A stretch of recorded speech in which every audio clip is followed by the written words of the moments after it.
Here's your answer. My question is for Peter. What is your favorite doctor besides yourself?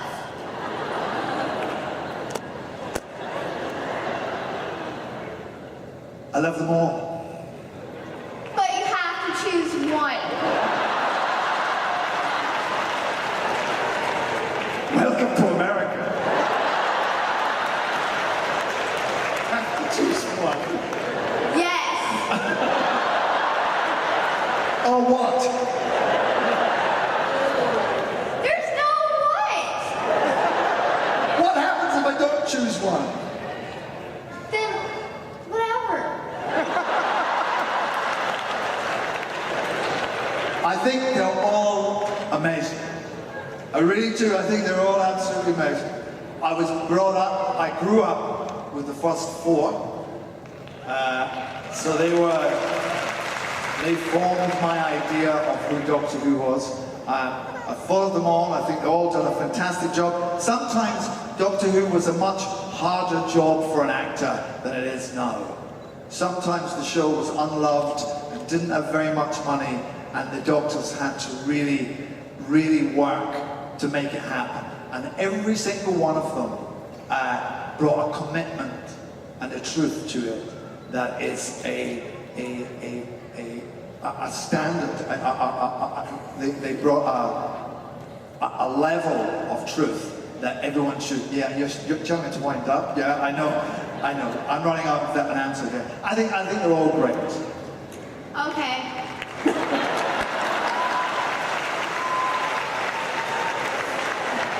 When you were a kid and you were watching Doctor Who, did you ever think that you would be the Doctor and you would affect the lives of so many people like you have today and like you have mine and everybody in this room right now?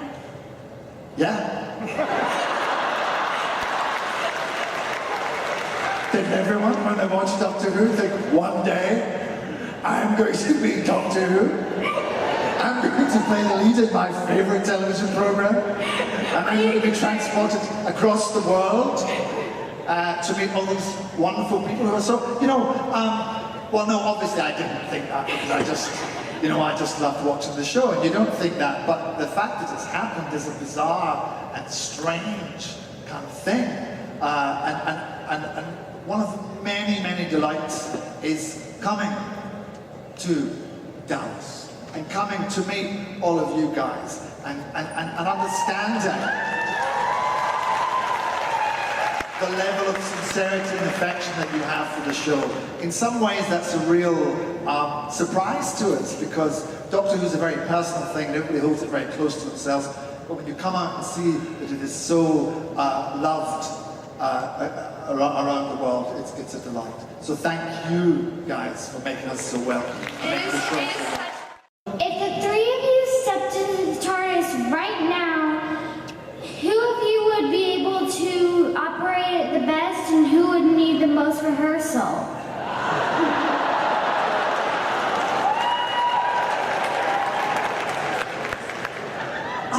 I would press lots of buttons, which mean nothing. I just like to press buttons. And Peter would look at me like, that's not how you work it. Pete, you do have a system on how to fly it. And I just press things. Well, I've been practicing since I was like 7. So in fact, when I started, there was a very kindly props man who felt that it was his job to show me how to work the TARDIS. And he would say, you turn that, no, you turn that there. And I had to say to him, that doesn't take, that stalls. If you do that, it stalls. That just changes the channel. That's no use. So I did, so I know how to work it. Because also the TARDIS is telepathic and organic. And so it responds to a change in the person who runs it. Every time the Doctor changes and regenerates, the TARDIS changes with him and he has a connection to it that isn't just physical. So he can operate aspects of it through his a psychic link with it as well.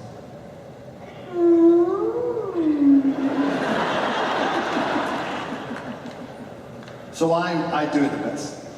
But Michelle, the master, also is an expert TARDIS pilot, so I think you'd be pretty good at it too. Yeah, I'd be a bit of a whiz kid in there. Probably just set it into warp speed and then pop a chicken pot pie in a microwave and off we'd go.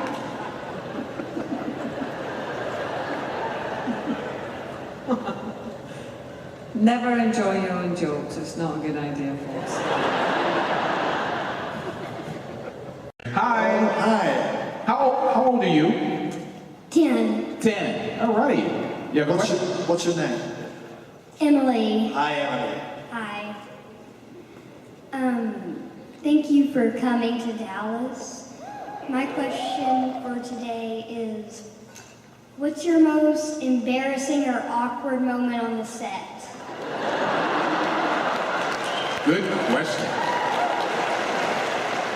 Oh, I'm sure you don't have to think that hard. Well, it's very embarrassing when you get your lines wrong, or when you are, I try stuff when we work.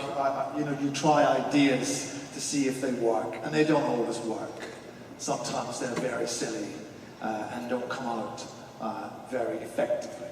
So I have embarrassing moments every single day. But if you're an actor, and if you're interested in acting, you must get used to having embarrassing moments, because that's how you find good stuff. You must be prepared to be vulnerable. So there are a lot of situations that don't work that's actually has been filmed. Yeah, but they're usually, you're on the way to finding something that does work. But I mean, they can show up in a blooper reel. You know what? I'd love to see a blooper reel, but the show is so intense in terms of the amount of filming that has to be done in a small amount of time. I don't think anyone's got time to cut one together. You know? They'll make time. Yeah. What's your name? Serenity. Full name? Serenity Joe Clark. Serenity Joe Clark. Okay. You're through to Pick Pal. He's sending you mail. How old are you? 9. I was wondering, what was it like when Michelle Gomez, you, and Jenna Coleman were all stuck in a room together for a scriptural reading for the first time? For a scripture reading? Yes. Maybe We know what she meant, but let's go with that.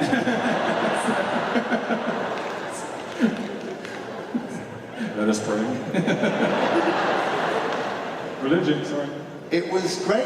It was very exciting. We always have, it's a big part of the process of Doctor Who, we always have a big read-through where everyone sits around and reads the script and we all get to hear it for the first time.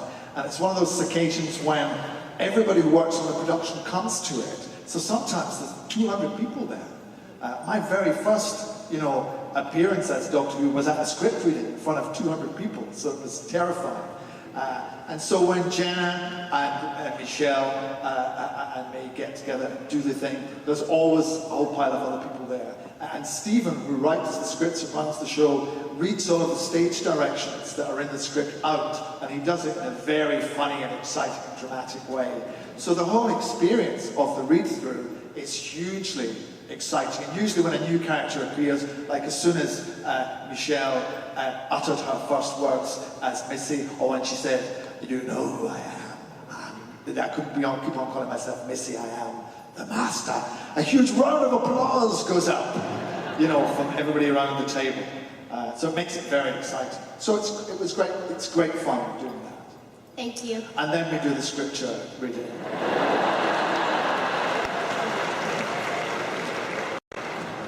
My microphone keeps dropping lower and lower and lower for each. Hi, how old are you? 6. Wow, good to see you. You may speak now. You have a question? I'm so nervous. You can do it for him too, Mom, if he can't get it out, okay? When I grow up, I want to be a part of Doctor Who. What should I do to get there? Awesome, buddy. Awesome. Great question. Well, you're doing the right thing by coming here. You've got to be nice to your mom. You've got to be kind to people.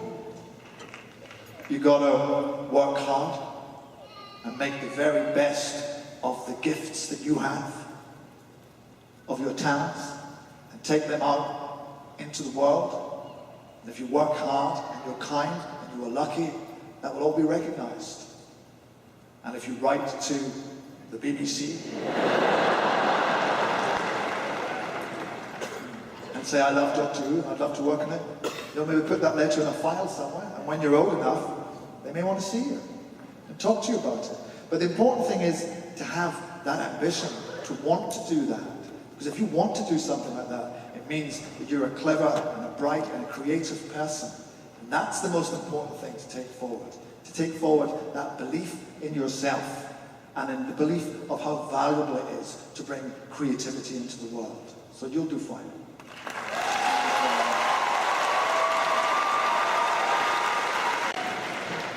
Wow, here we go. How old are you? Hi. Hi. Hi, I'm Dakota. Besides a screwdriver and sunglasses, what objects would you have to be sonic? My ears. Sorry, that's just a silly joke. I think, well, the thing about a sonic is it's just, it can do anything, can't it? That's the trick of it. I think a sonic microphone would be good. Because then I could see you in close-up, that would be handy. And I think a sonic lawnmower. Do you have lawnmowers here? Yes. Because I hate mowing the lawn. It's the thing I hate most in the world, and so I would just set the sonic lawnmower off to do that. But as I say, I don't think the toy manufacturers would like that very much. Okay. Okay, so remember, cut your grass. How did it feel when you transferred from Matt Smith to Peter Capaldi?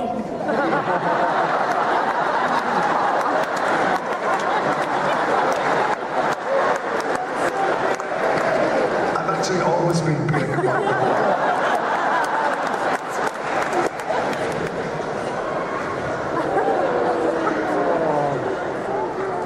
In a way, it was the best thing about it was I was able to fit into his trousers,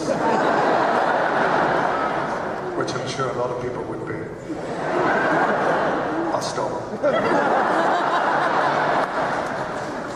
It was amazing. It was great. Matt is so fantastic. I loved him as Doctor Who, and he was such a nice guy to me. He was such a gentleman. I was really nervous. Because, you know, these guys have been filming for a year and they're reaching the end, and Matt's saying goodbye to everyone, and they have to do the scene, Matt's final scene with Jenna, and then I have to walk in, and Jen has to carry on with me, and it was an extraordinary experience and a wonderful, strange day, but I can't thank Matt enough for his graciousness and his kindness and giving me a big hug and saying, giving me the key to the TARDIS and saying, this is yours now. Jenna was quite spiky and distant, but also the whole production crew, they were great. They really made it easy for me. But yeah, it feels strange because, you know, and you also still wear Matt's costume, which, and being as the BBC, we can only afford one costume. That's why the trouser issue was relevant. This is a question for the Doctor. A few weeks ago, I was on set with you in the TARDIS. Since then, I have been the victim of cyberbullying from within the Doctor Who fandom. How does the Doctor feel about bullying and how would he fight it? Oh, thank you. That sounds awful. Yeah. So what do you mean, cyberbullying? Within Doctor Who forums online? Yes, online bullying. Well, that's horrific. That's I'm awful, really yeah. sorry to hear that. But if there are people in this world so wretched they can only feel good about themselves by making somebody else feel less good, that you could pity them. You have to suffer their attention. But think of this, you don't have to be them. Imagine how wretched that is. I'll hand you up to the Doctor.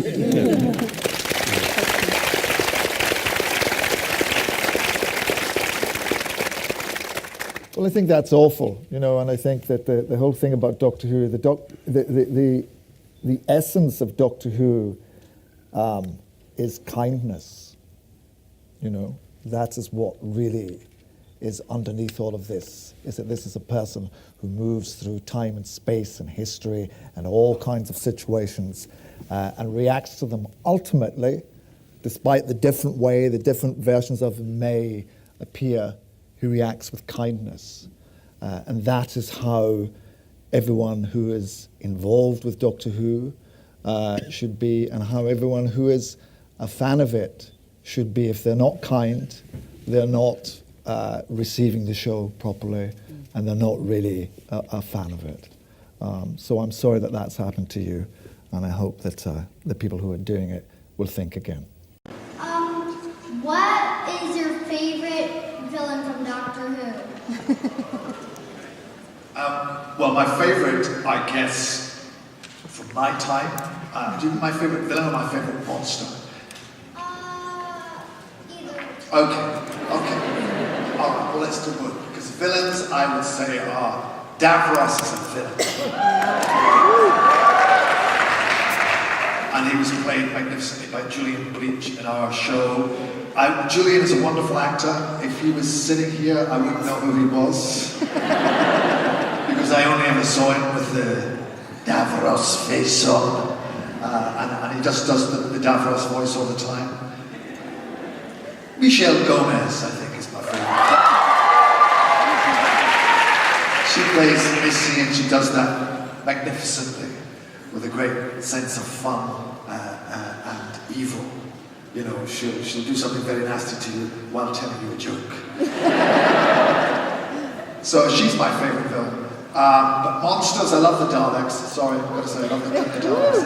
I love the Cybermen, particularly the Mondasian Cybermen, obviously, who are coming back.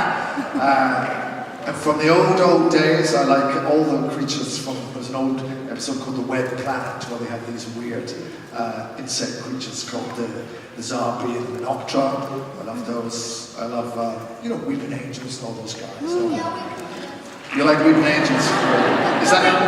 But my favorite one is the Daleks too. Yeah, you're in my club. Thank you. Oh, look at this one. We've got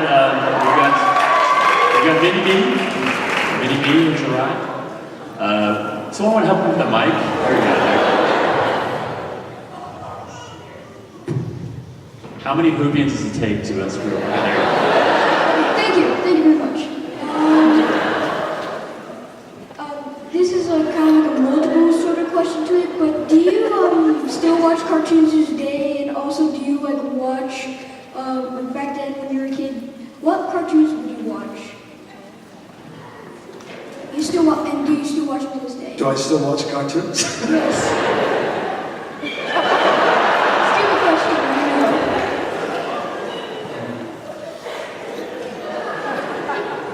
Well, my favorite cartoon, which is possibly the greatest program, cartoon or otherwise, ever made, is the Flintstones. There is no greater program. And if it was on, I would watch it. If it had to, but I don't seek it out. I liked Wacky Races, and you can see my age, you see, so it's all like Wacky Races. Scooby-Doo, I had some problems with. Sometimes we get a script, and my criticism of a script might be the plot's a little Scooby-Doo. We don't want the master going, Oh, those pesky kids. What about Bill? Bill Nye the Science Guy. Pardon me? Bill Nye the Science Guy. What about him? Bill the Science Guy. Bill Nye the Science Guy. Oh, I'm sorry, I haven't seen that. Should I watch it? Yes. Bill Nye, so we have an actor, a great actor in the UK called Bill Nye, who's fabulous, who's also been in Doctor Who. He was in the episode with Vincent van Gogh. But there's a guy here called Bill, the Science Guy. Bill Nye the Science Guy. Bill Nye, oh, it's a rhyme. He's also a poet. Only in America. Poet and scientist. Carl Sagan all over again.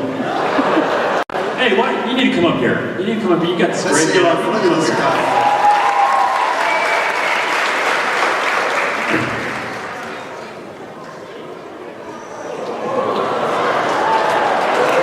Look at this outfit. Have a seat. This is There you go. All right. fabulous. There you go. It's the two doctors. Wow, Having a there's time of weird it. temporal shift here. I seem to have shrunk slightly. What colour's your hair? It's brown. So's mine. I use that kind of spray too. You look so cool. So if you have any, we only have a couple minutes left, so if you have any troubles with any questions that you can't answer, you can always throw it to this guy. So here we go. All right, where are we? Oh, we're over here. Oh, there you go. Okay.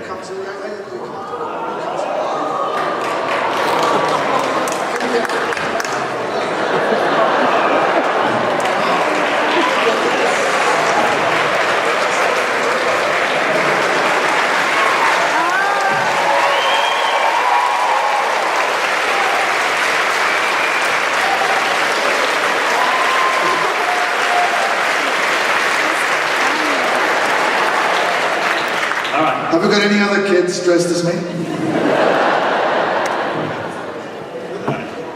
Can't see. Okay. Get back to it. Here you go. All right, here we go.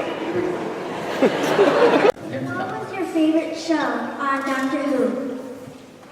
What's what? My favorite episode. I don't like to pick favorite episodes, so I will say my first episode. Because I arrived.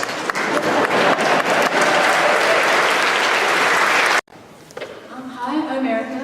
This is Adric. Hi, Erica. Adric. Yes. Is he named after the other Adric? Yes, it is. Wow, you're hardcore.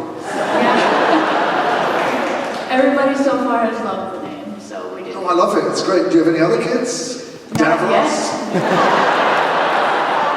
Turlo's on the list. Turtles on the way. That's fantastic.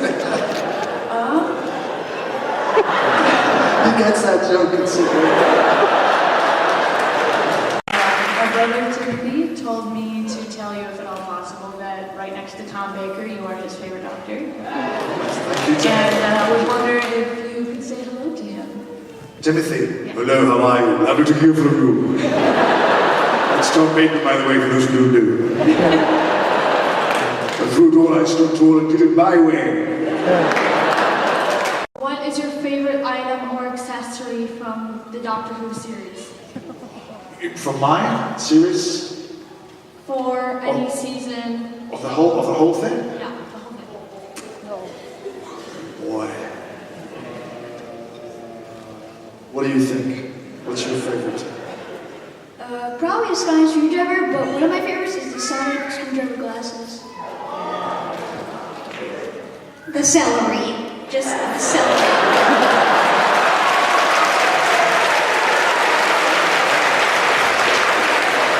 You know, because of your accent, I thought you said the salary. I thought he's very mature for his age. Salary? Same here, I shall miss that.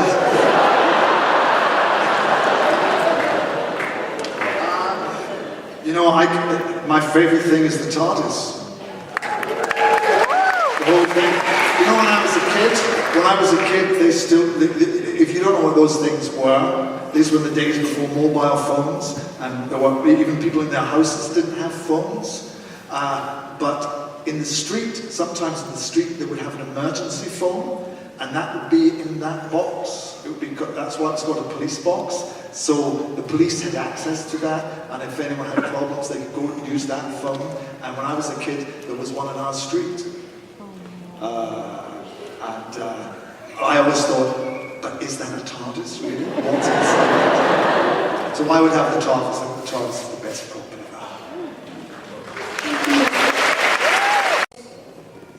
ever. Before you became the Doctor, who was your favorite companion? Before I became the Doctor? Yes.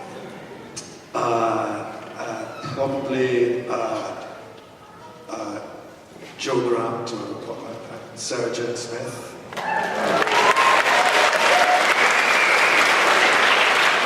But also I loved Susan, who's my granddaughter. Andy Chesterton and Barbara, I thought they were great. And Vicky, and Jamie, and Victoria, and K9, I thought she was great. And Ace, do you want to go on? So, all of them, basically. All right, Marianne, let's just thank Peter Capaldi for being here. Thank you.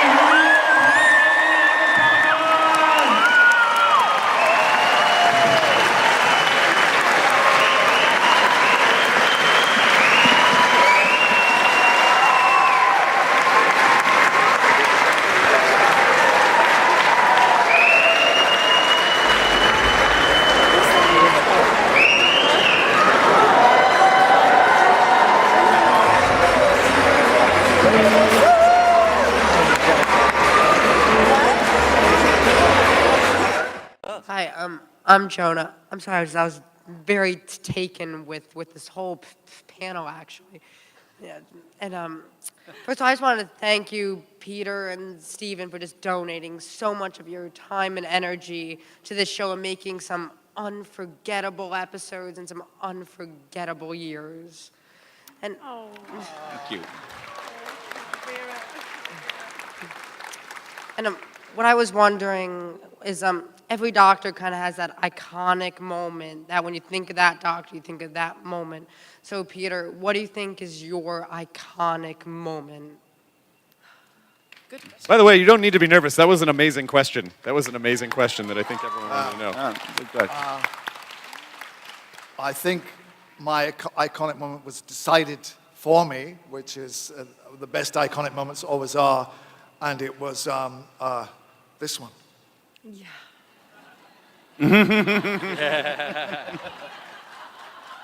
Which is when my eyes appeared and my eyebrows appeared in the 50th anniversary special, and that sort of, I guess, said what my Doctor was going to be, and a middle-aged Scotsman with hairy eyebrows, of which there are many. Thank you so much. Hey, what's your name? Me? Yeah, you. Stop that right now. Stop it. Stop it. I'm going to eat you.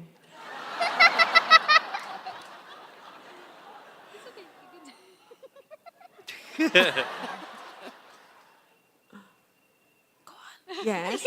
After she tells you how to do that, you should take her by the shoulders and just do this. Just shake it out of her. Okay.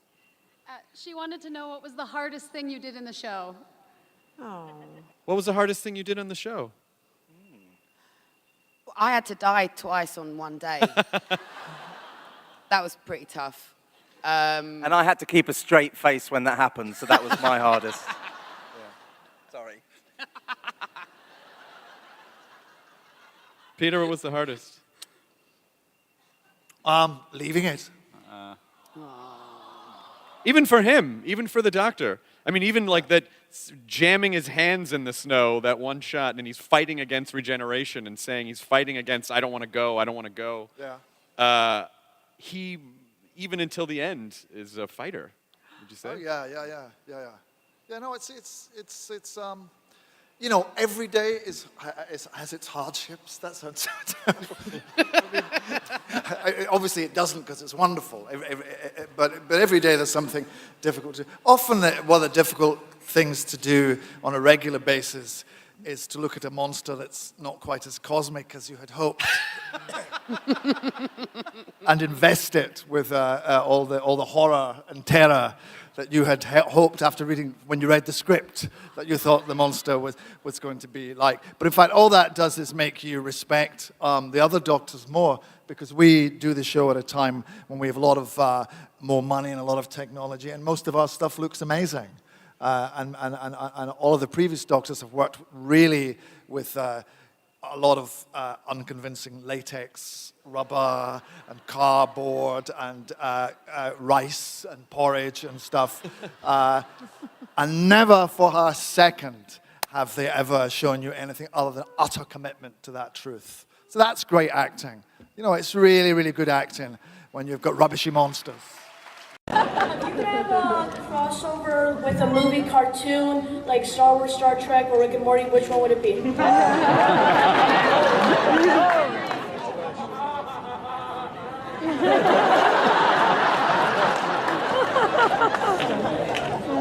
Flintstones.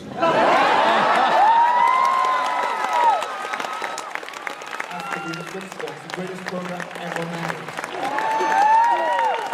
Thomas would show up in Bedrock. Just when Fred was outside the door, bang, Wilma! What's wrong with you? I can't get in my house! Who are you? I'm the doctor.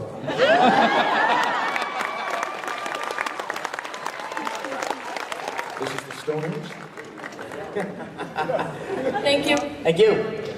What, will we ever see Claire again?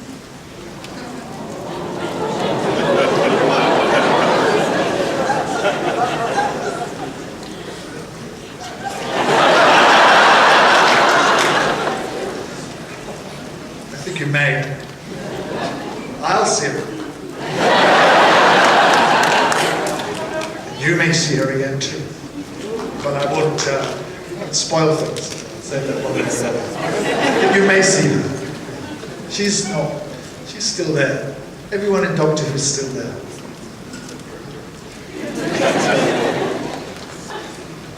Thank you. What made you want to act in Doctor Who, for both of you? Just because it's an amazing, fun show. There's no other show like it, I think, in the world. It's a monster show. Monster shows don't exist anymore.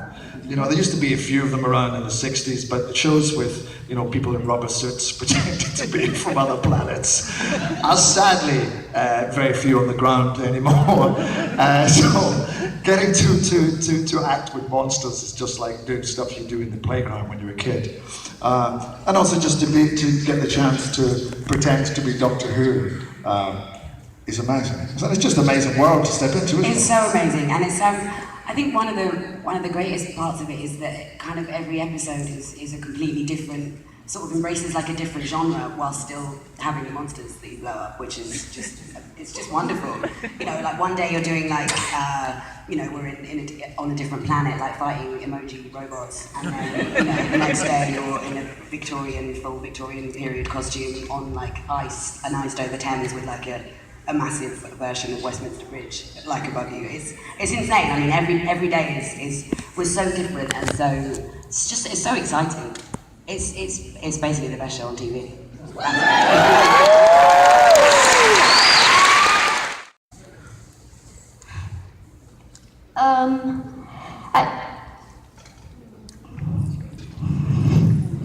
Hello. Oh. How are you doing? What's your name? Graydon. Graydon, great to see you, Graydon. Did we meet before? Yes. We did a picture, didn't we? Yes. You're cool.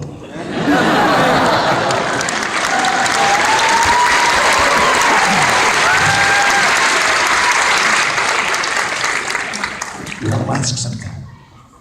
What's your favorite companion?